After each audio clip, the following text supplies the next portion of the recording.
But we've been married 28 years next month. And I became a Christian as a 29-year-old single dad. I was in, my parents were part of the church in Nashville. I saw their life dramatically change. I'm a college frat guy. I was in the middle of a marriage that was disastrous from the start. And that's what all that initiated. I got to get my life right. I saw my parents' life. I said, I need that. So I started studying the Bible, and I was converted as a single dad. Ashely was converted. Can you share about you? You want to share? Yeah. She was 19 in college. We're 7 months, 11 years apart. So she's my first date as a Christian, actually. And 7 years and 11 months. 7 years and 11 months apart. And my last. I learned to date all sorts of everybody. Everybody's single. We dated. So I can learn how to really relate and see the role of woman, really, who they really were, not just some afterthought. And so I was 31 when we were married. She was 24. Yes, I rocked the cradle.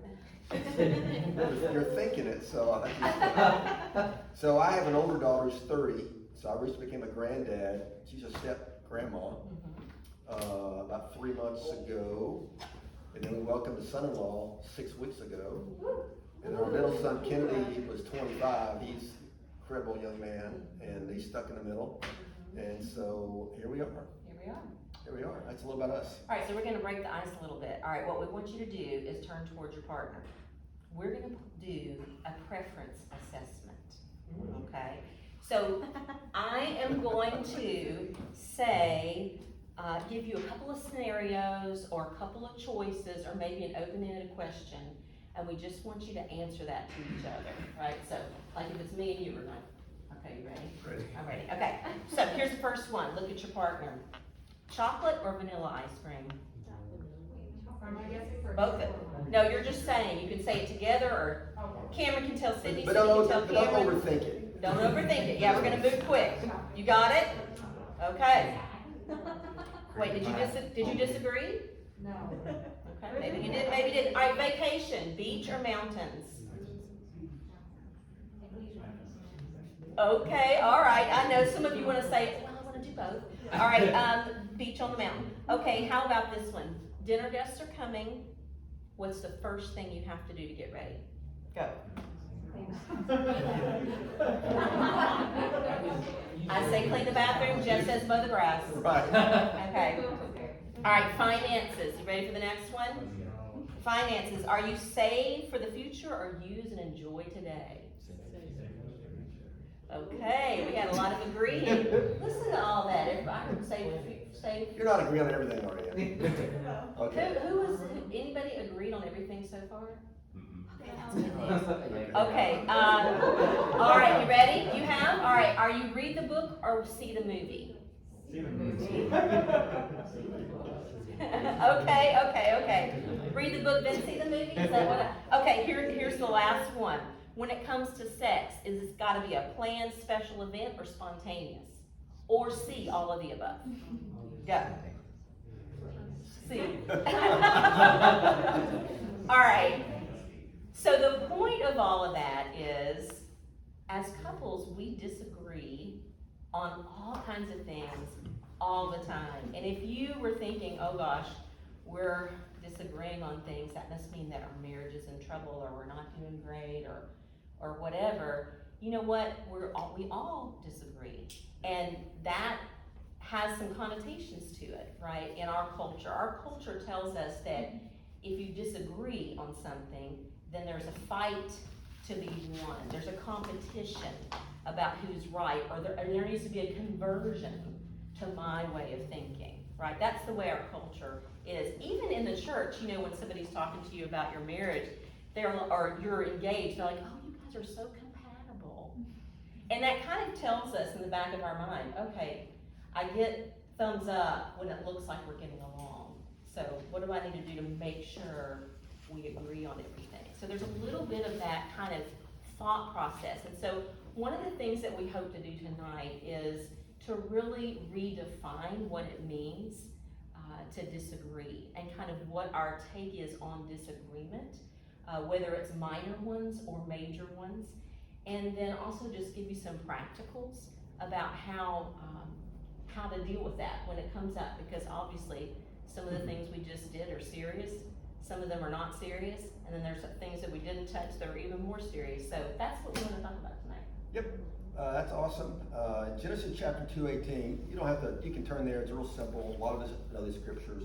But in Genesis 2:18, the Lord God said, "It is not good for the man to be alone. I'll make a helper suitable for him." You know, what's helper? Well, depending on how you grew up, helper could mean, it could be kind of derogatory. You know, if you're in the auto mechanic world, hey, can you hand me a wrench? And so the helper hands the real mechanic a wrench. He's just there kind of to the side of it. It's just, man has got this, but maybe needs a little help in his life. Maybe, depends on your household, I mean, the dynamic you grew up with. And unfortunately, the NIV doesn't define it that well, because if you footnote it, it looks a little different. But the reality in the Hebrew, it's defined as Ezer Kenegdo. And what that means is, the word's opposition, one who opposes. That's the definition of the word.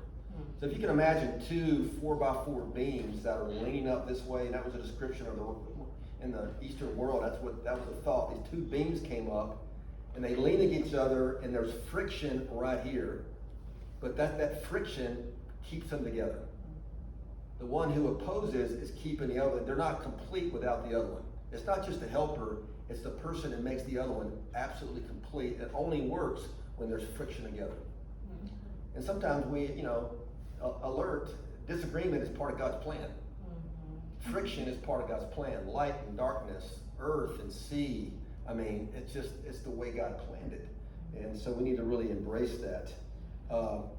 In chapter 2, verse 20, it says, but for Adam no suitable helper was found, so the Lord God caused the man to fall into a deep sleep. And while he was sleeping, he took one of man's ribs and closed up the place with flesh. Then the Lord God made a woman from the rib he had taken out of the man, and he brought her to the man. The man said, "This is now bone of my bones and flesh of my flesh. She shall be called a woman, for she was taken out of a man." So you read this in the NIV and it says rib, and you can kind of think, like, what, you like had a little extra rib? Like you had a little extra baggage here, or something you didn't really need. And so, I got extra here, I'll make this person out of my little extra here. We can read that, but actually down, if you footnote it, and I think the correct way it says or part. And and actually we can kind of think, what do you mean part? I mean, was he not complete? And all of a sudden we need to put something back in that was complete? It can be kind of weird. But Adam was exactly perfect, made in the image of God. But he noticed that he needs a helper. So he took something complete, he took parts of a complete man and now made it. The man is not complete perfectly. Humanity's not perfect until you put those two parts back together. So it's kind of interesting. It's not just a little rib, it's just kind of, I can imagine looking at my wife and going, she's just this little side rib, right? That's not what attracted me to her. It was that she's the kind of woman that comes with a warning label, one who I can see is going to oppose me, and that's attractive. If you really want to grow spiritually and really thrive, you're looking for someone that can oppose you to make humanity whole. Not just that's in dating. It's just not just about marriage, but it makes the world whole when you have men and women that can oppose and grow and really show the completeness of God. It's really interesting. So help as opposer allows people to see the full humanity of God. So when you're in disagreement, it's good. Things are in the right. There's a way to disagree, but it's not bad to disagree. It's not bad to be different. It's not bad to have different viewpoints. It's really God's way of doing things. Yeah, this is a big mind shift for me, because I always kind of grew up with that mentality of wanting to keep the peace and for everything to go smoothly. But within myself, I felt like that meant I was just gonna have to stuff everything I was thinking and feeling down to fall in line with something. And then on the other side, I was like, what is wrong with men? I mean, why do they think like this? Everybody They're knows. just- All the women are like, right. Why do they act this way? I mean, it's so frustrating. And it clearly the way we women think is correct. What is wrong with them? Right? So I had that tension going on in myself, like, wow, how does this really work? And so what Jeff is talking about with really seeing that God purposefully made man where he needed relationship in order to be whole. And that's true in everything that you see, certainly marriage, but in the church, in families, in community, we really need each other, and that is God's purpose. So I heard somebody give this example of perspective. I've had two people having two different perspectives. And they were talking about, if you were outside of a home and somebody was on this side looking in a window and described what they saw, it would be completely different than what the person on the other side of the home looked in the window and saw. And they're describing the same thing, but they have a completely different perspective. And so when I think about disagreement as instead of a negative, but that we have different perspectives that God intended for us to have, so that together we would be whole, it really changed. Like, no more am I trying to fight to either make myself like him or make him like me, or come over to my side or his side, but that in those things we can come together and have strength that we never would have had without each other. And so that really helped because, prior to that, I just felt really frustrated. And now, it's a different way of viewing Jeff and the way he thinks. Instead of being like, what's wrong with him? I'm like, hey, I need to understand this. And what he has is gonna help me, and what I have is gonna help him. Yeah, tonight as you go home, we got a little worksheet to help out. I know Ashely, Sydney and Cameron did it. Mm-hmm. They kind of had this little worksheet that was very helpful. Think about, how is my partner different from me? I mean, really, sit down and give this some really intuitive, deep thought. Their personality, their strengths, their weakness, their worldview may be different than yours, their philosophies, their traits. Do you want me to explain what we want them to do when they take it home? Yeah, let's go into that. That'd be great. So what we want you to think about, and this is really just for you, and it'll give you really good conversation, is one side is you and one side is your spouse. And think about the characteristics that you have and the characteristics your spouse have, and how they complement each other, how they hold you up. And some of those things are gonna be the same, just like in our assessment of preferences, you had some things that were the same, and that's good too. Everyone here is committed to having a great marriage, so that's awesome. Though there's gonna be some similarities, but there's also some differences that can really help you change the way you see your disagreements. Yeah. Like for me, if you were looking at a sheet of paper that we're taking similar notes on, you cannot read them. I mean, literally, we talk about holding those up. It's just like, what? Ashely's is written out, it's methodical, it's organized, it's categorized. I'm like, I don't have time for that. But in part of that, I'm real creative and think a lot, and I have a lot of these great ideas, and Ashely helps me get everything organized in my thoughts. And it's together we're a pretty good team. Yeah. Apart, I'm kind of a mess. So you got to think about how does his or her strengths or weaknesses support me? I mean, if you think about it, there's a ton of things your spouse does that you don't even think about much. Like, wow, I'm better because of that. I couldn't do this if they didn't do this. How are they for my own growth or the success of our team long term? And really write these things down and kind of maybe put on a wall or something. I don't know. I think it's pretty important. Go back to it when you're struggling. So we want to share some practicals kind of as we head towards the closing line. How do we do this? Maybe you're here and you got it just wired down tight. I mean, we're still working on it. Yes. We're going to give an example of like last week of the situation we had. So we're going to start with Ashely's going to start. Okay. So the first practical of how you do this, the first thing we would say is you have to tend to the foundation of your marriage and the foundation of who you are as followers of Christ. And one of the best scriptures to really think about is one that we've all read before. Maybe it was in your wedding ceremony. 1 Corinthians chapter 13, verse 4. It says, love is patient Love is kind, it does not envy, it does not boast, it is not proud, it does not dishonor others, it is not self-seeking, it is not easily angered, it keeps no record of wrongs. Love does not delight in evil, but rejoices with the truth. It always protects, always trusts, always hopes, and always perseveres. Love never fails. So the first part of the foundation is realizing this is how God loves you. When you are really secure in this kind of love coming from God, directed at you, imperfect person that you are, it gives you something to stand on when you're dealing with another imperfect person, which is your partner. So when we're really struggling with two different opinions or two different directions that we want to go, and we feel really strongly about it, the first thing that we have to do separately is go back to this commitment and understanding that God has loved us this way, and this is what we're committed to. And then really tend to that foundation in our marriage. So we want to constantly be thinking, how are we really growing in these areas?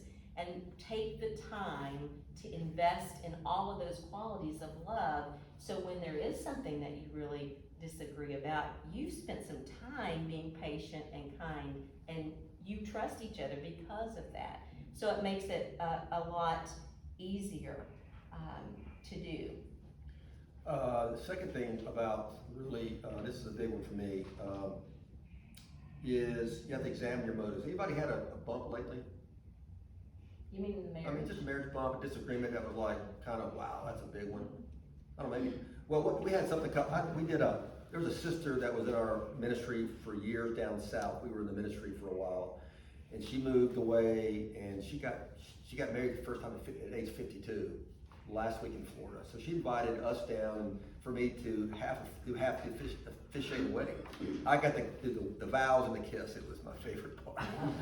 So we were down there enjoying this great venue and super great place in St. Petersburg. And the day before I'd been up, the wedding ran late. Everything was, I was on my feet for hours. And so Ashely loves to walk, and I walk with her because I'm not a fan of walking, but I walk because I know it's important to her.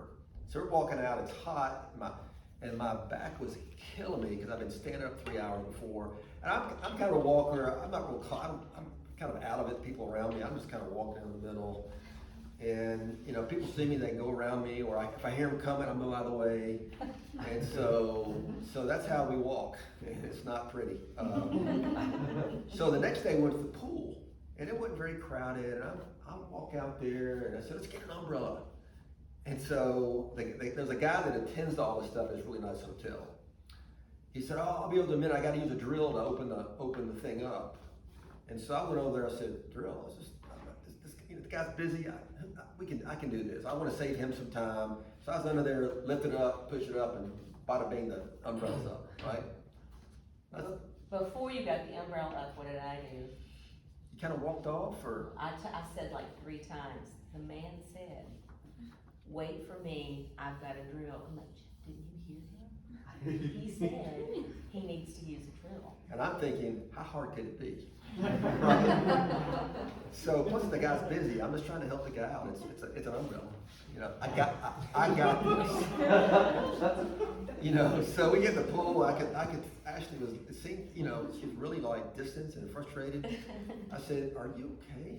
Did I do something wrong?" And then I said, "Did that thing of the umbrella, is that why you're upset?" And she was just so embarrassing. I was so, you know, blah, blah, blah. And the more she talked about, the more I was like, why am I getting so angry here? Doesn't she know that I can handle this? She doesn't think I can handle this. Who can't handle this? You know, I had all this, and I was not trusting her motives. And I was totally not present, trying to figure out, was she okay? What's happening? So I started to feel me start to really not trust. Then I said, let's talk about, were you upset about the walk yesterday? I just said, let's go there. And she didn't like the way I just kind of go down and know, you know, I don't look for other people. I just walk and they can move. You know, that's what she thought. And I said, you know, and we just had a conversation about that. But the bottom line, I didn't really trust her motives. And I started assuming things that she was thinking about me that really bothered me. And I did the same thing. And she did the same thing for me. You know, well, he's down there, he doesn't care what this, he doesn't care. This poor guy, he always had these rich people come out and stay in his hotel that are demanding stuff, and it's embarrassing. I'm like, no, and I told her, I said, the guy's busy, I'm trying to help him. I mean, if man to man, that's probably what he's thinking.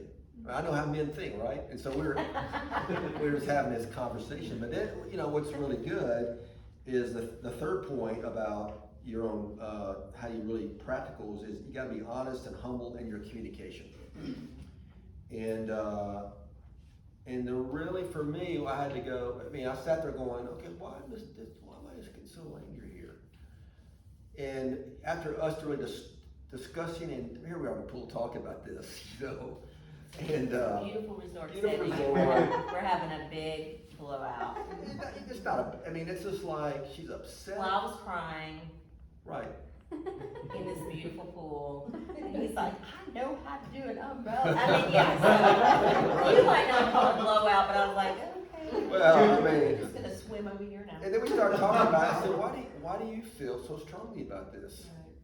And she goes, well, I didn't want to be these couples that come down and take advantage of people and just, you know, demand stuff. I went, you really feel that way? Mm-hmm. I said, am I coming across like that? You know? It was a good question. And it was a good question for me to think about for myself. Like, why is this bothering me? What am I afraid of? What am I thinking about him?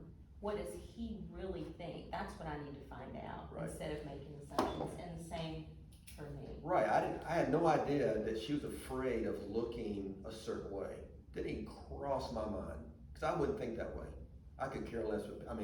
It's just we're just wired differently that way. And so it helped me to go, wow. I started thinking, did I come across that way? And literally, I went from this wanting to go to say, tell this guy that I want to know for sure how was he really thinking about this? Was I'm the one being the rear end here, right? So it kind of made me think, am I really wrong here? I love the Proverbs 16:25. It says, there's a way that seems right, appears right, but at the end it leads to death.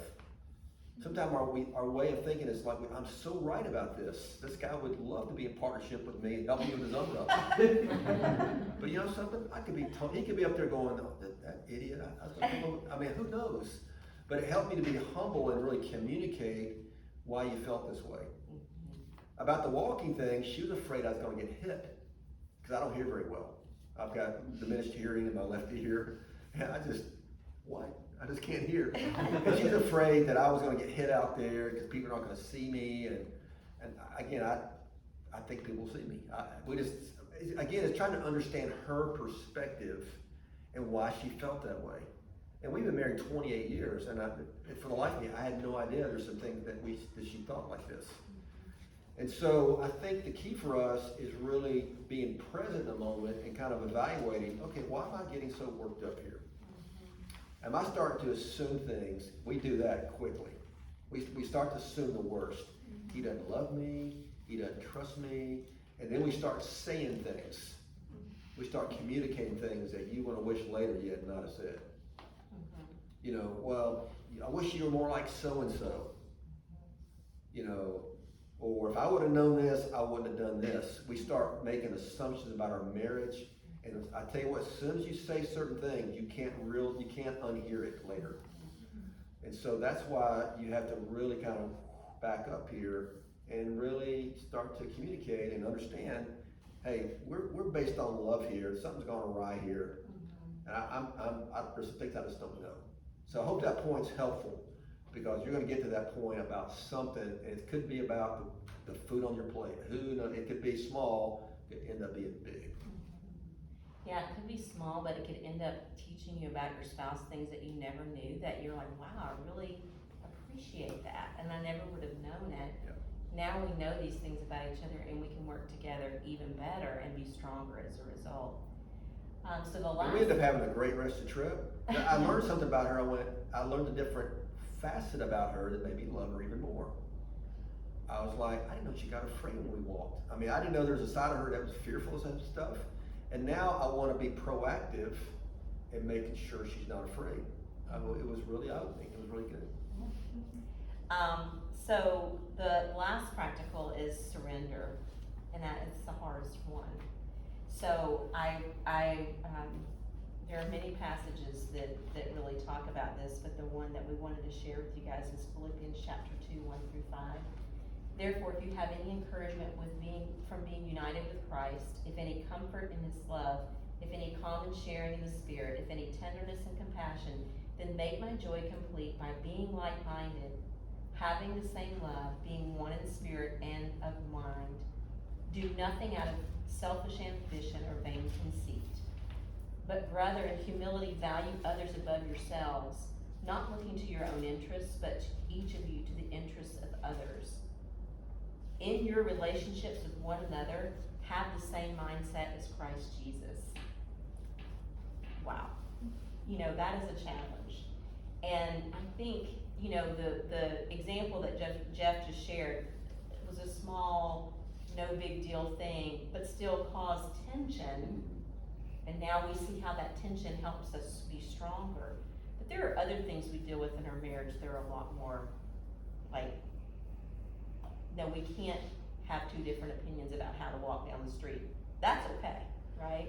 It's okay for you to want to take care of that guy's job and for me to want to let him do it. That's okay. But when you come to some things, you have to make a decision as a family and go one direction or the other.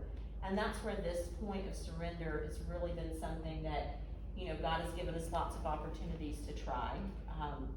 And so we just wanted to share one, and that would be having to do with finances and jobs.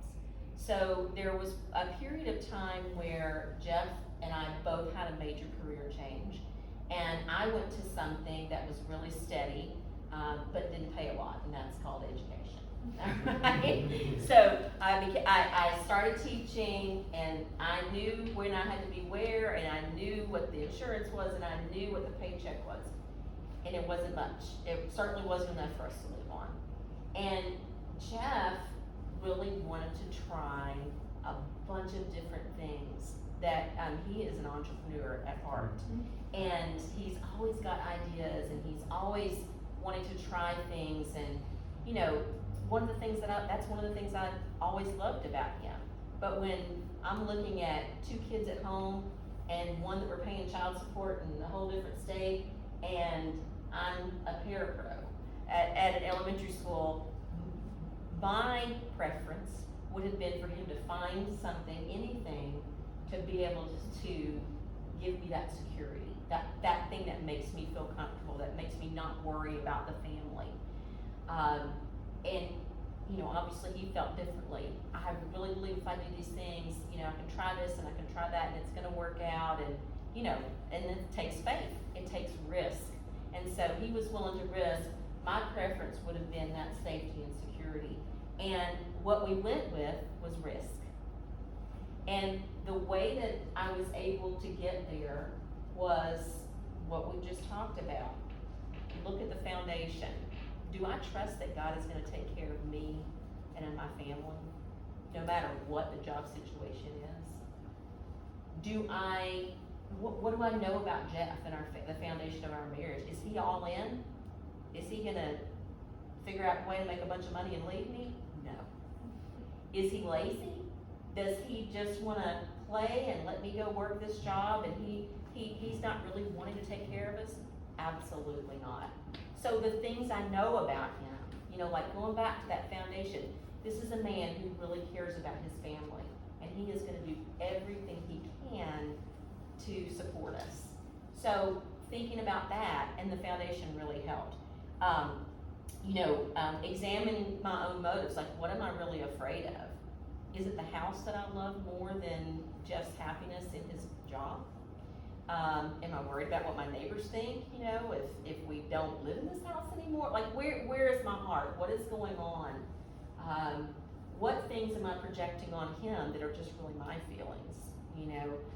How can my motive really should be to help this team, our family, our lifelong partnership. So what is going to do that best? That's where I really need to be. And then finally, just to surrender to God first, and then surrender to the trust and love that I have for my husband, that he's gonna do the best he can, and God's gonna work it out. And that has been the case, although it wasn't like 6 months later, we were easy street. 10. Years? 10 years later, you know, About we're 10. in a different place. But the thing is I think about if I hadn't done that, if I had just pushed the point and been like, no, I want you to drive for UPS if that's what you gotta do, but I just need to put food on the table for these babies. And, you know, you need to make me feel safe. How miserable he, you know, would have been, and he would not have found the thing that he's passionate about now. And so I see how God really honored that. And I know Jeff has done that for me too, but that's just one of those examples that I think, you know, you would consider, okay, that's a serious one, right? We could tell you about other ones, like when should we have children? We had a major disagreement about that. And by disagreement, I don't mean fight or blow out in the pool of the hotel, but just like my philosophy and his philosophy were different. But these are the things when we think back that really helped us. Yeah, again, on top of that, just, you know, I was beating myself enough during that. You know, you don't need another voice to kind of pile on already thoughts in your head. Right. You need a positive voice going, you can do this. And so anyway, those are a couple of helpful points, and hope the practicals, you can kind of, hope you grab at least one of them and work with that. We want to close out and just, you know, open it up for some comments or questions, thoughts. Actually, I'm curious about the children disagreement, because I think that's. What part about it? Well, Like when to have like when to kids. have. Oh, I think wow. that's where we're kind of different on that, I think. Yeah. So, you know, the thing is every situation is different, and like what we've shared tonight, our hope was that it would really teach you a way to think and not what to think. Right. Right, because there's no, when we talk about how we're different, there's no right and wrong. There are two rights, and there's the decisions you make aren't wrong. They're different, right? So if you decide to have kids today, that's not a wrong decision where, oh no, you should have waited 5 years. You know what I mean? It's just, there's a preference there. For us, you know, we're 8 years apart, so I'm younger. You know, at 24, I was like, yeah, I just got married and I've got a 3-year-old stepdaughter. Let me just kind of, yeah, let me just figure this out.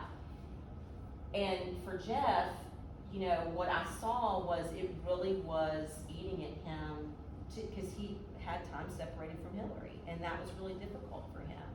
And, you know, one of my good friends who knew him and I very well said, you know, it may help him, you know, to have other kids in his life, you know, to fulfill that dad role that he's missing so much.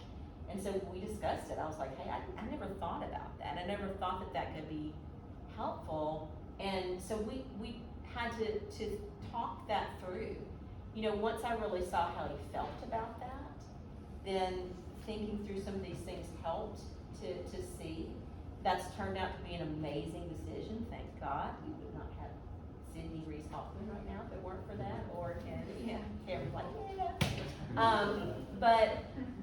But I think, you know, so there's gonna be strong feelings on either side. If you're taking that Philippians 2 passage and really saying, all right, I wanna consider the needs above my own. There are gonna be, you're constantly gonna be saying, you know what, I'm scared to try this, but he wants to do it. So, hey, maybe this is getting me out of my comfort zone, and that's gonna be a good thing for me. Yeah. Or she has a valid reason for really not wanting to do this, or maybe she's just not ready yet. Let me give her some time and coax her out, and then she'll be ready for it. Yep. So I don't know if that Good luck answers with your your question. conversation about it. Yeah. That's a. And if you have somebody that knows you really well and knows your situation, it's so good to have, you know, like you're looking in one window, she's looking in this window, and then you got somebody that's got the bird's eye view or the It's not drone emotionally- view, I guess it somebody's is not now. emotionally of- attached to it. It's super helpful, yeah. Great question though. Mhm. Daniel. I was gonna say, you said it took you guys 10 years to get to a point where you. Well, were not okay. 10, I mean, we're 10 years. He's talking about the financial thing. For him to find what he loved doing, yeah. What was? No, it took about 5. 5 years? Yeah. I'm 7 years into it. Nah. Good question. I'm trying to discourage you and go, I'm just thinking 10 years. But that's okay. You know, it wasn't like 10 years and our marriage was horrible and we were starving and. Yeah, it's the enjoying it's being content where you are. Yeah. I mean, So- we learn to be content here and here and here Right. and here. We're unhappy until we get here. Yeah, God That's- taught us so many things along the way that we never would have gotten. Sydney asked me one time in the car, she said, Dad, how did you really, what did you learn the most? She said, my best learning experience is not when you're up on the mountain. Anybody can learn great stuff when the wind's behind your back. It's down here is when you really learn what you're made of. So Did you have something to follow up with that question though? Yeah, I was gonna ask you, what was the pivotal point for you when you realized, like, hey, I'm just gonna go ahead and surrender to this? It was pretty early on. You know, I think that, when Jeff was saying he was already beating himself up, I'm like, we have disagreements, but there's nobody that's gonna come after my man. Cause, he does have a past and people who are negative in his life, and I'm like, it's not gonna be me. I can tell you that right now. I said I was gonna be his biggest fan, and even when he makes decisions that don't work out, because he tried a lot of things that didn't work out, I am not gonna be the one that's like, I told you so, or see, you couldn't do this, or because how, is it Proverbs 14:2, how 16 too. a wise woman builds her house, but a foolish one tears hers down with her own hands. I'm not tearing, this is my house. I am not gonna tear it down with my words or my actions, and there's lots of times I had to pray, God help me, but, One time she went to the store and she said, Jeff, there's no money in the card. She had a big thing of groceries. all of them were. She called me, I'm like, oh.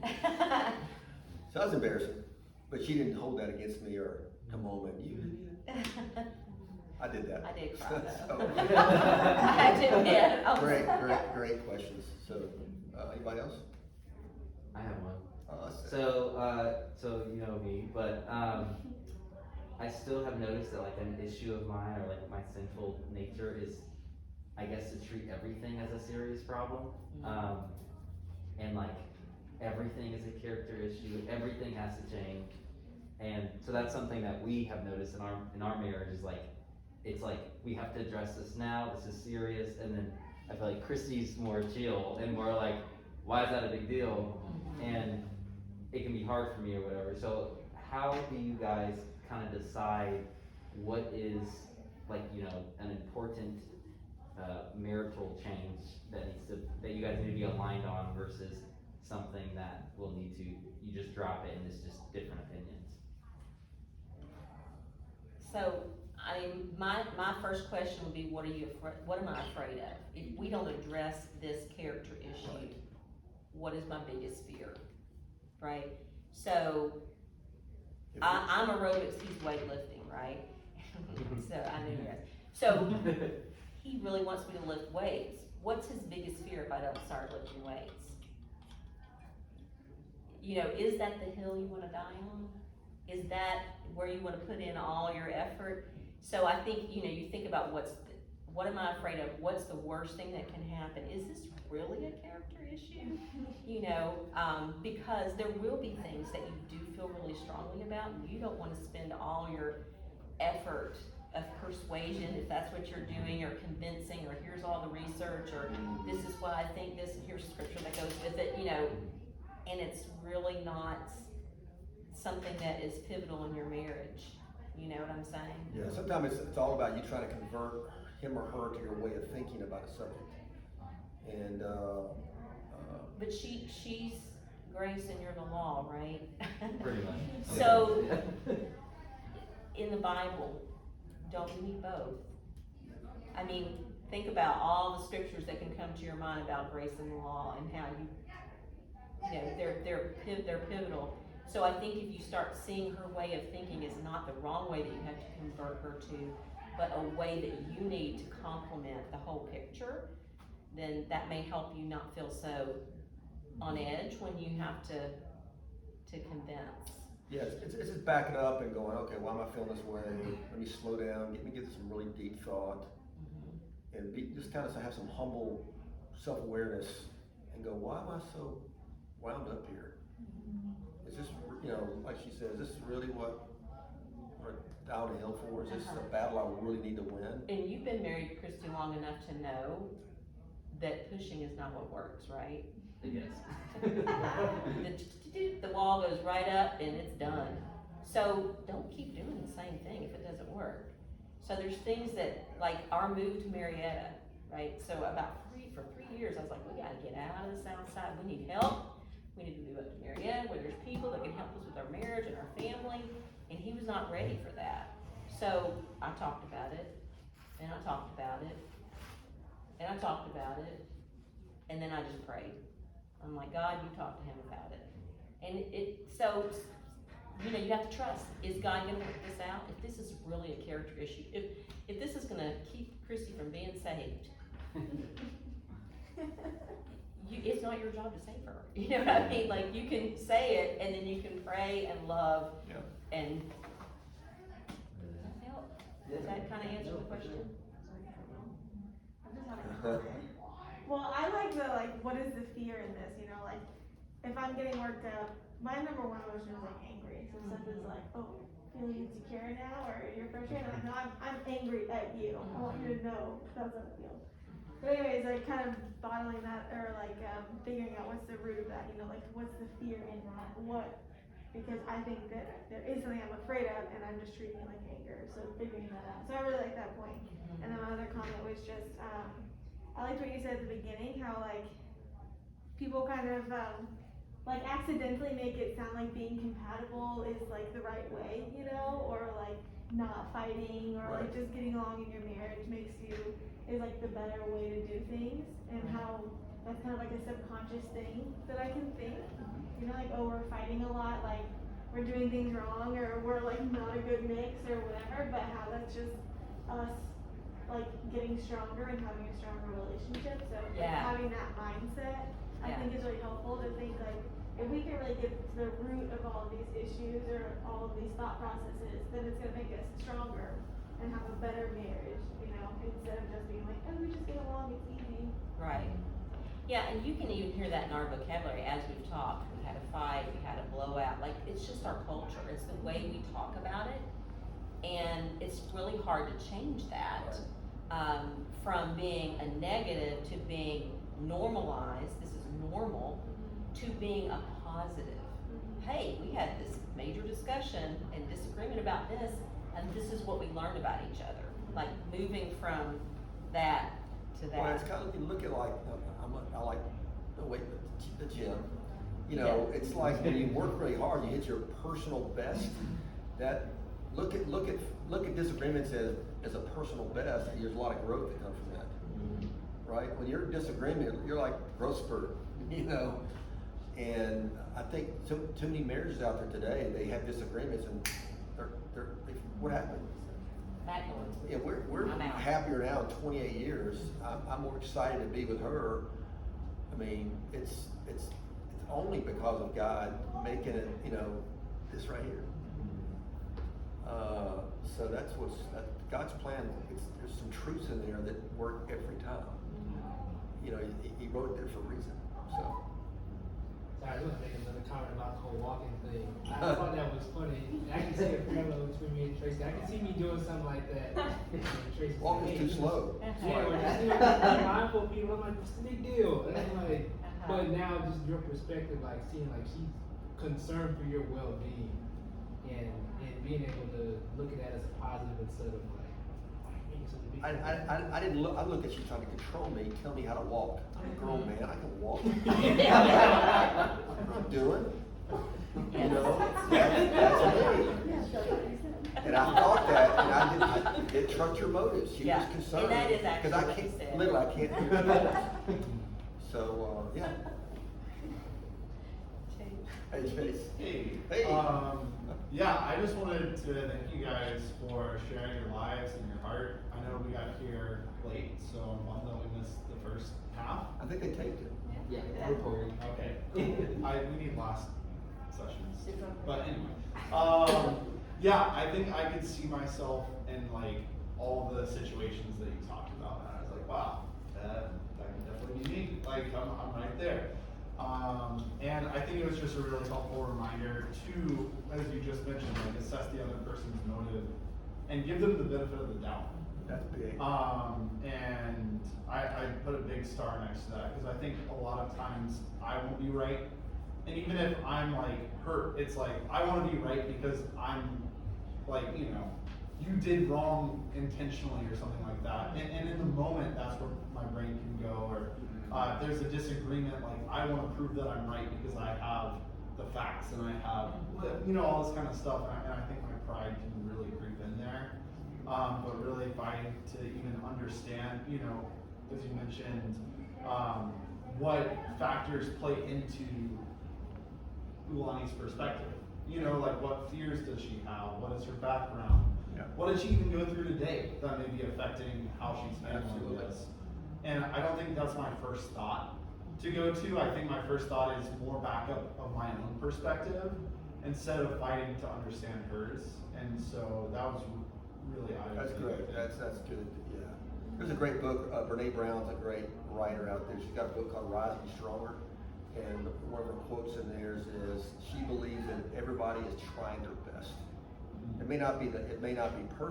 It may not be their best may not be good enough, but everybody's trying their best. And that's kind of, I heard that. I said that's a great point because sometimes in my critical thinking, I'm going, actually she doesn't care. She's not trying her best. You know, and it's like that is so not true. It's like, what am I thinking? You know, especially when she was teaching, how a lot of her played and all this, you know. So anyway, that's a great comment. Super awesome. Do we have any other questions or comments? Any more, Antonio? Well, thanks guys, and thank you guys. Yeah, Y'all are absolutely. amazing as always. But we just wanted to thank you guys again for coming out.